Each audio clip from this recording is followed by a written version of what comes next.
प्रसाद जी महापौर थे वो कठपुतली थे। ये मानते हैं क्या कि अगर ये लोग कठपुतली नहीं रहते, फ्री हैंड रहते, राजकिशोर प्रसाद जो कांग्रेस के मेयर थे, तो ये अच्छा काम करते? नगर निगम का मेयर क्या चीज़ है इनको मालूम ही नहीं। लेकिन एक आम जनता जब जाता है ना, किसी को अपने मकान का अनुमति लेना है, किसी ठेकेदार को बिल लेना है, बिना बोलते हैं कमीशन दिए फाइल ही आगे नहीं बढ़ता है। जब आप सभापति थे और आप ये जो 10 साल की कांग्रेस सरकार थी, कितना अंतर दिखता है टेबल के खर्चे में? टेबल टू टेबल होता है, ये बंद होगा। और मानते हैं ना, ऐसा होता चलता है कि नहीं चलता? चलता है, मैं ये नहीं बोलता नहीं चलता। अगर हम बैठे, महापौर बैठे, हम बैठे, तो ट्रांसपोर्ट नगर शिफ्ट की मेरी प्राथमिकता रहेगी। वहाँ ट्रांसपोर्ट नगर में अड़ंगा भी तो बीजेपी ने अड़ा दिया कि बरबसपुर नहीं होना चाहिए, मेडिकल कॉलेज के पास होना चाहिए। बिल्कुल हमारे कोई अड़ंगा नहीं था। देखिए हम अपना काम कर रहे हैं, हम अपना गाना गाते हुए आगे निकल रहे हैं, हम पीछे नहीं देख रहे हमारे पीछे कौन है।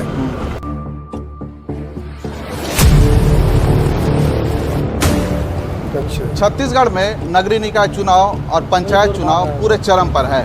जीत जाएगा। पंचायत चुनाव और नगरीय निकाय चुनाव की उल्टी गिनती शुरू हो गई है। महज एक हफ्ते से भी कम का वक्त बचा हुआ है और हम इस वक्त मौजूद हैं कोरबा नगरीय निकाय क्षेत्र में, वार्ड क्रमांक 31। ये वार्ड हमने इसलिए चुना है क्योंकि इस वार्ड से बीजेपी ने एक ऐसे प्रत्याशी को उतारा है जो लगातार 2 बार जिलाध्यक्ष रहे, लगातार वो नगर निगम में पार्षद रहे और सभापति की पद पर भी रहे।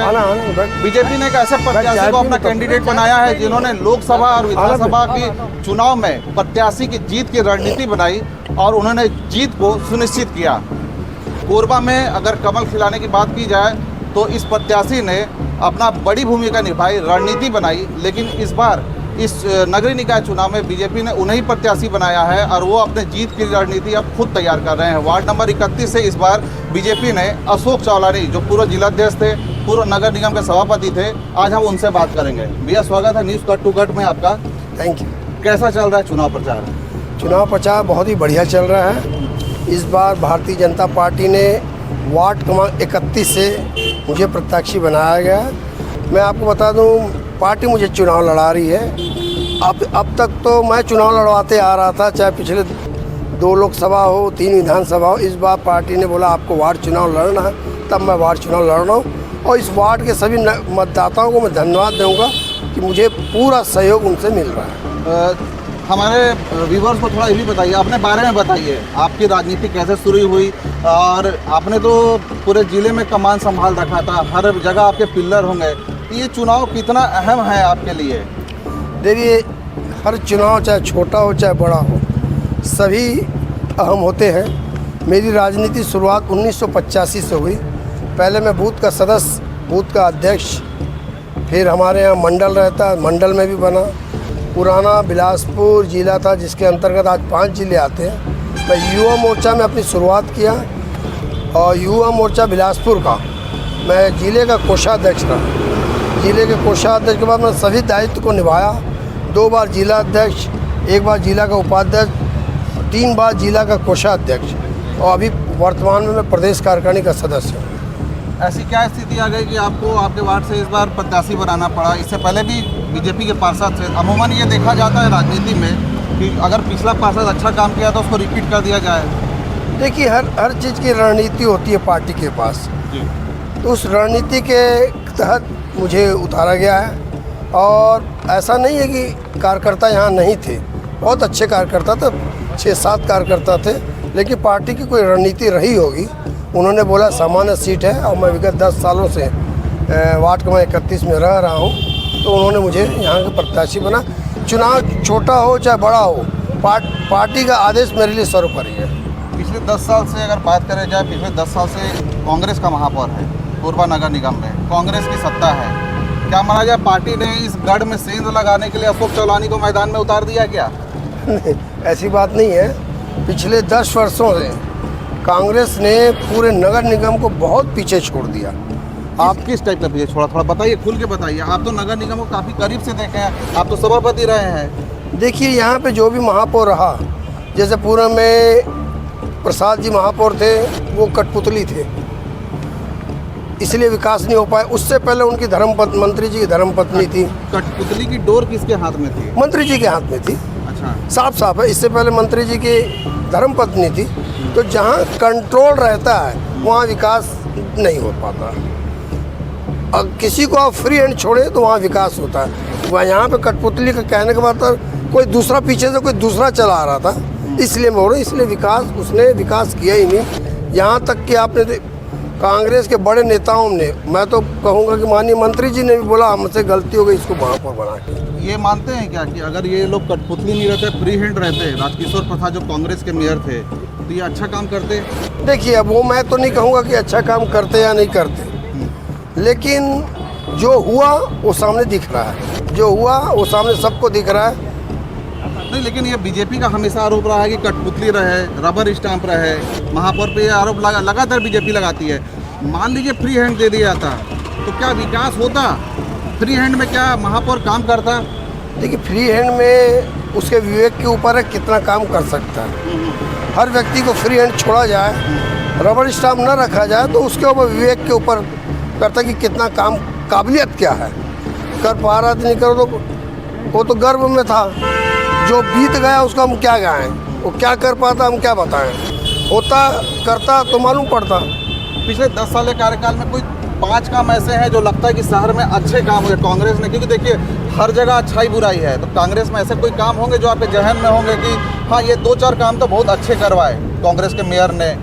देखिए, नगर निगम क्षेत्र ऐसा है, साफ सफाई, बिजली, पानी जो बैठेगा वो करेगा। अच्छे कार्य में मुझे तो दिख भी नहीं रहा। एक अच्छा कार्य मुझे दिख रहा था, ट्रांसपोर्ट नगर शिफ्ट होना, उसमें मैं भी चाहता हूँ, लेकिन ट्रांसपोर्ट नगर शिफ्ट ही नहीं हो पाया, ऊपर से बंद हो गया। अच्छे कार्य की गिनती बाकी रहा कि हमने यहाँ गार्डन बना लिया, वहाँ गार्डन बना दिया, तो मुझे तो ऐसा दिख नहीं रहा। लेकिन ट्रांसपोर्ट नगर में अड़ंगा भी तो बीजेपी ने अड़ा दिया कि बरबसपुर नहीं होना चाहिए, मेडिकल कॉलेज के पास होना चाहिए। बिल्कुल, हमारे कोई अड़ंगा नहीं था।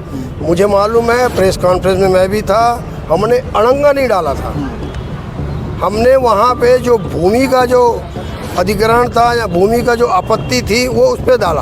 हमने ट्रांसपोर्ट नगर शिफ्ट नहीं होने पर हमारी कोई विरोध नहीं था। क्या माना जाए, बीजेपी का अगर मेयर बैठता है तो ट्रांसपोर्ट नगर को लेकर बड़ा निर्णय शुरू के 1 महीने में ले लिया जाएगा? मैं आपको पूरा, अगर हम बैठे, महापौर बैठे, हम बैठे, तो ट्रांसपोर्ट नगर शिफ्ट की मेरी प्राथमिकता रहेगी, वार्ड के अलावा। अभी वो मेरे वार्ड में नहीं आता ट्रांसपोर्ट नगर। अगर हमारा मेयर बैठा, हमारे मंत्री जी हैं, हम लोग हैं, तो ट्रांसपोर्ट नगर शिफ्ट होने मेरी प्राथमिकता रहेगी। कांग्रेस की नाकामी आपने बता दी, 10 साल में कुछ नहीं किया। ऐसे कौन से काम दिखते हैं? जैसे ट्रांसपोर्ट नगर हो गया, शिफ्ट होना था, जनता की मांग है, शहर पूरा उससे बर्बाद हो जाता है। और ऐसे कौन से प्रमुख काम थे जो कांग्रेस को करने थे लेकिन वो नहीं कर पाए? देखिए, काम तो बहुत है, आपके विवेक के ऊपर निर्भर करता है, आपके अंदर क्या काबिलियत है। नगर निगम का मेयर क्या चीज़ है इनको मालूम ही नहीं। अच्छा, मेयर क्या होता है इनको मालूम ही नहीं था, चाहे वो पूरे के 2 मेयर रहे हों। इसीलिए मैं बोला फ्री हैंड होता तो कुछ करते, वो किसी के दबाव में रबड़ स्टम्प पे थे। मेयर क्या होता है इनको मालूम ही नहीं है। प्रथम नागरिक होता है, प्रथम नागरिक होता है शहर का, जिले का। तो ये घोषणा पत्र बीजेपी का आ गया, कांग्रेस का भी आ गया। क्या लगता है घोषणा पत्र से वोटर कितने प्रभावित होंगे? देखिए, घोषणा पत्र बीजेपी जो बोलती है वो करती है। बीजेपी ने जो घोषणा पत्र की घोषणा की है, पॉइंट टू पॉइंट करती है। आपने विधानसभा में देखा होगा, हमारे घोषणा पत्र भारतीय जनता पार्टी के संगठन ने, माननीय मुख्यमंत्री ने जो घोषणा की थी, महतारी वंदन की घोषणा की थी, तुरंत लागू हो गया 1000 रुपया। और बोनस की बात थी, 12-13 तारीख को मुख्यमंत्री ने शपथ दी, 25 दिसंबर को उसने जो बोनस की जो शेष राशि थी 2 साल की, उसको भी तुरंत दे दिया। 3100 रुपये का जो धान खरीदी था, तुरंत 3100 रुपये लागू कर दिया। चुनाव में बीजेपी ने जिस टाइप से मैनिफेस्टो जारी किया, कांग्रेस ने भी इस बार महिलाओं को ही जोड़ दिया कि महिलाओं को ही ज़्यादा लाभ दिया जाए, क्योंकि महिलाएं आगे बढ़ के वोट करती है। अब क्या लगता है पूरा प्रदेश का फोकस महिलाओं पर ही, पुरुष कोई काम के नहीं क्या? नहीं, क्या होता है, जो एक बार भारतीय जनता पार्टी ने 1000 रुपये निकाला, उनको भी लगा होगा कि हम भी लालच दे दें, हम भी कुछ कर दें। इन्होंने पिछले विधानसभा में 2018 में 500 रुपये महिलाओं को देने की योजना थी।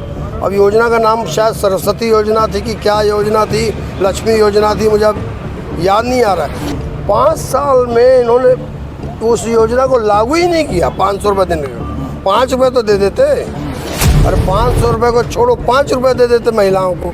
हमने 1000 रुपये किया, दिसंबर में 1 जनवरी को पैसा आना इनके शुरू हो गया।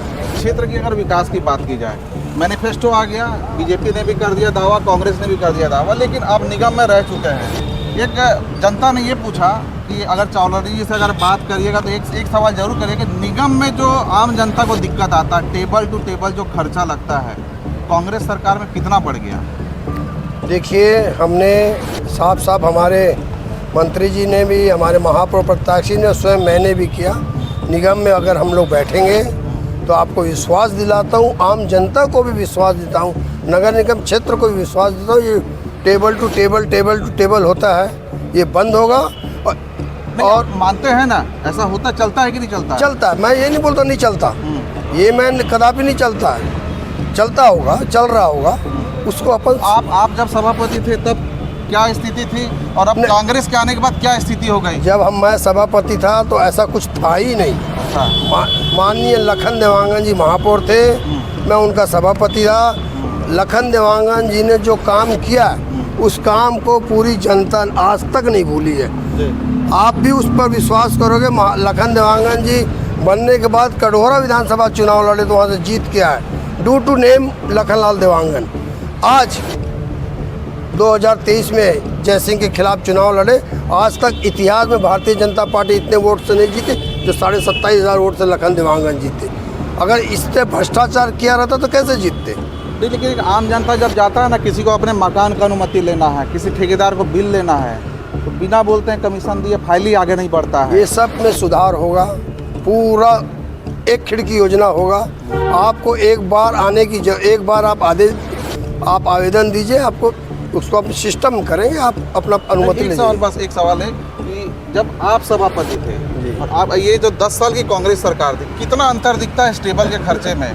आपको सुनने में तो आता होगा ना भाई, आप भी तो आम लोग के बीच बैठते हैं, ठेकेदार भी मिलते हैं, सब लोग अब अपनी तकलीफ या अपनी खुशी तो बताते होंगे आपको। कोई परसेंटेज तो बताता नहीं है, खर्चा हुआ इतना बार बताते हैं। नहीं, खर्चा बढ़ा कि कम हुआ? ये तो अब हमसे पूछते ही नहीं। हाँ। क्या होता है, व्यापारी एक ऐसा चीज़ है, आम जनता ऐसा, आप ऐसा है, आप चाहते हैं हेडेक कम हो, मैं दूं और लूं और तुरंत जाऊं। तो लोगों की साइकोलॉजी में, जिसको मैं साइकोलॉजी बोलूँ, साइकोलॉजी है वो कि मेरा जाऊं और काम करूं। क्या होता है, सिस्टम जो सिस्टम बना हुआ है, अब उस सिस्टम को सुधारेंगे। मानते हैं ये चीज़ बंद हो जाना चाहिए, इससे काम की गुणवत्ता बढ़ेगी और काम में एक रफ्तार आएगा और बिल्कुल शहर का सूरत बदल जाएगी। देखिए, शहर क्या होता है, मेरी कोशिश ये रहेगी, हमारे महापौर की कोशिश है, क्योंकि हमारे साथ हमारे मंत्री जी लखन देवांगन भी है, कैबिनेट मंत्री है। टॉप छत्तीसगढ़ में टॉप नगर निगम मैं चाहूँगा, बिल्कुल, चाहे सफाई में हो, चाहे गुणवत्ता में हो, चाहे परसेंटेज जो आप बोल रहे हो, सबसे टॉप आपको नगर निगम कोरबा मिलेगा। आपके वार्ड का क्या हाल है? मेरे वार्ड का बहुत अच्छा हाल है। मैं जब गया वार्डों में, पूर्व में हमारे पार्षद थे, कुछ काम वो करा नहीं पाए, उस काम को मैं कराऊंगा, हमारे महापौर जी कराएंगे। वो इसलिए नहीं करा पाए, बड़ा प्रोजेक्ट था, तो कांग्रेस के महापौर जी बैठे थे, प्रसाद जी, उन्होंने बजट सेंक्शन नहीं किया, उन्होंने पैसा नहीं दिया, उन्होंने फाइलों को रोका, इस कारण वहाँ पे विकास नहीं हुआ। जहाँ तक का यहाँ पर मैंने दौरा किया है, 3-4 समस्याएं बड़ी हैं। सीवरेज लाइन की समस्या है फेज़ 1 फेज़ 2 में, और 2 जगह रोड और नाली का प्रॉब्लम है। गार्डन चालू हुए हैं लेकिन अभी तक वो विकसित नहीं हुए। शहर के गार्डन में भी देखा जाता है, शाम होते ही सुबह तो नागरिक घूमते हैं, शाम को नशेड़ियों का अड्डा हो जाता है। क्या इसके लिए भी निगम आप लोग कुछ कदम उठाएंगे? देखिए, जब बैठेंगे तो बताएंगे, ये इसका कोई अंत नहीं है। कोई अंत नहीं है। हम बैठ के नगर निगम शराबियों को थोड़ी पकड़ेगा, नहीं, लेकिन प्रशासन को तो सख्त करना पड़ेगा। सरकार आपकी है ना? देखिए, यहाँ सिक्योरिटी लगानी पड़ेगी, गेट बंद करना पड़ेगा, कुछ न कुछ पहल करेंगे। लेकिन आप बोलोगे आम जनता को रोको, तो वो संभव नहीं है। वो संभव नहीं है। ट्रायंगल है बता रहे हैं लड़ाई आपके वार्ड में। आम आदमी पार्टी ने भी प्रत्याशी खड़ा कर दिया है, कांग्रेस में एक सर्विसमैन की पत्नी लड़ रही है। क्या लगता है मुकाबला कितना दिलचस्प हो जाएगा इस बार? देखिए, हम अपना काम कर रहे हैं, हम अपना गाना गाते हुए आगे निकल रहे हैं, हम पीछे नहीं देख रहे हमारे पीछे कौन है। भारतीय जनता पार्टी का मैं अशोक चावलानी आज तक चुनाव लड़ाते आ रहा हूँ विगत 25 सालों से। आज पहली बार चुनाव लड़ा हूँ। चुनाव कैसे लड़ा जाता है मुझे मालूम है। ये थे भारतीय जनता पार्टी के वार्ड क्रमांक 31 के प्रत्याशी अशोक चावलानी जी। बेबाक तरीके से इन्होंने अपनी बात रखी और साफ तौर पर कहा कि अगर बीजेपी की महापौर निगम की सत्ता पर बैठती है और बीजेपी के पार्षद जीत कर आते हैं तो निगम की सूरत और सीरत बिल्कुल बदलेगी। न्यूज़ कट टू कट में इस तरह के चुनावी वीडियो देखने के लिए हमको सब्सक्राइब करिए, देखते रहिए। मैं हूँ विजय कुमार, नमस्कार।